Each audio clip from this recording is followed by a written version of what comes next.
ふわふわ米粉パンでスープをもっと楽しくおいしく。皆さんこんにちは。米粉パンが簡単に作れたら、愛のスープも恋のスープも和風の味噌スープだってもっと楽しくなるとずっと考えていました。いろいろ試してみましたが、ボソボソすることが多くて、今流行りの生米パンもやってみましたが、ミキサーが途中で止まったり、ミキサーの中の生地をきれいに取るのが面倒で、やっぱり米粉で美味しく作りたいと思い、知り合いの米粉をこよなく愛する米粉ラバーズの空庭さんに相談してみることに。すると今までにないふわふわの米粉パンが出来上がりましたよ。今日は米粉パンの作り方とポイント、そしてきゅうりの簡単味噌スープをご紹介いたします。ぜひ最後までご覧ください。米粉パンの作り方からご説明していきましょう。相談に乗ってくださった空庭さんはこよなく米粉を愛している方です。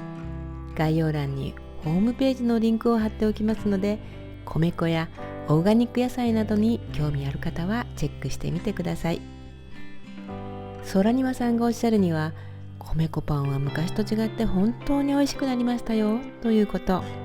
このアルファ化した米の粉を普通の米粉に配合すると、ふわふわで翌日でもボソボソしにくい米粉パンができるそうです。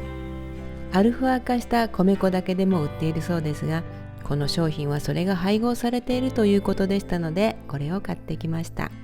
裏面に載っている作り方で作れば絶対美味しくできますよと教えていただき、心の中で少しほんまですかと思いましたが、やってみることにします。ボウルに米粉 150g、 甜菜糖 12g、 塩 2g、 インスタントドライイースト 3g を入れてよく混ぜます。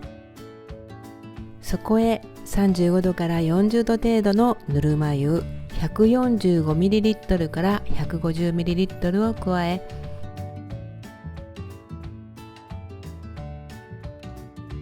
泡立て器でよく混ぜ、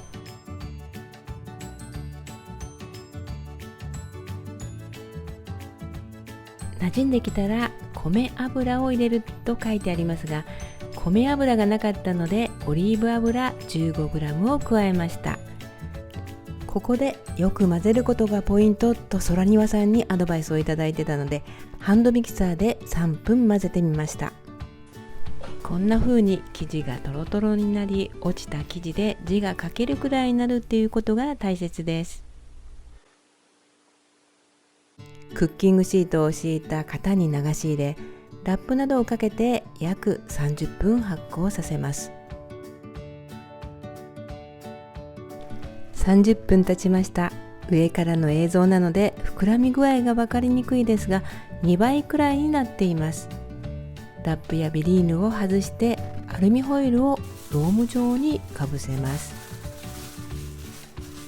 160度に予熱しておいたオーブンに入れ、160度で15分、190度で10分焼きます。一旦取り出してアルミホイルを外して15分から18分、上の部分に焼き色がついたら出来上がりです。パンが焼き上がるのはいつも幸せな気分にしてくれますよね。今日の夕飯はこの動画でご紹介した薄口醤油で味付けしたラタトゥイユに釜揚げしらすをたっぷりのせていただきます。スープはきゅうりの簡単味噌スープです。味噌はしっかりと主張する調味料なので、その味噌の風味に負けないようにお出汁を取ることが多いと思います。お吸い物は上品なかつおと昆布がよく合いますが、煮干しなどのしっかりしたお出汁が味噌汁にはよく合いますよね。皆さんも自然とそんな風にお出汁を使い分けておられると思います。もう一つのやり方は、味噌の個性的な力を借りて薄いだし汁、もしくは今日のようにだしを使わないで作る味噌汁です。夏らしくきゅうりとみょうがで作っていきましょう。きゅうりは縦半分に切ったものを4センチから5センチ長さにし、ご覧のようにくし形に切ります。こうすることによって皮だけの部分や種だけの部分がなくなって食べやすいです。オリーブ油大さじ1程度を入れて、きゅうりを加え、塩少々振ります。さっと炒めます。1分くらいでしょうか。きゅうりの皮の部分にはベータカロテンが含まれていますので、油によって吸収率も高まると言われていますし、青臭さも和らぎます。私はきゅうりもみも大好きなのですが、塩で揉んでぎゅっと水分を絞るとかなり栄養素は失われていますので、この食べ方もおすすめです。冷蔵庫に入れて今回の味噌汁やサラダなどに利用してくださいね。みょうがは輪切りにします。お椀に味噌1人分を入れ、すりごまをたっぷり入れます。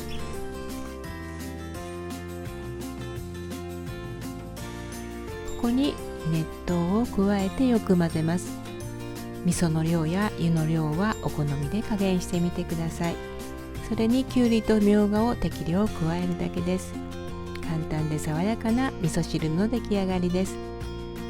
だしを加えていない分、塩分がやや尖って感じられますが、夏の暑さにはそこがまた美味しく思えます。私の作った米粉パンを食べた友達が、早速作ったよと写真を送ってくれました。表面が香ばしくカリッとして、中がもちもちふわふわの米粉パンを気に入ってくれたようです。私もこのカリフワなパンが作れるようになって、スープを考えるのが一段と楽しくなりそうです。皆さんのお役に立てるスープをどんどんお伝えできたらと思っています。最後までご覧いただきありがとうございます。いいなと思ったら高評価、チャンネル登録していただけたら嬉しいです。ではまた次回の動画でお会いいたしましょう。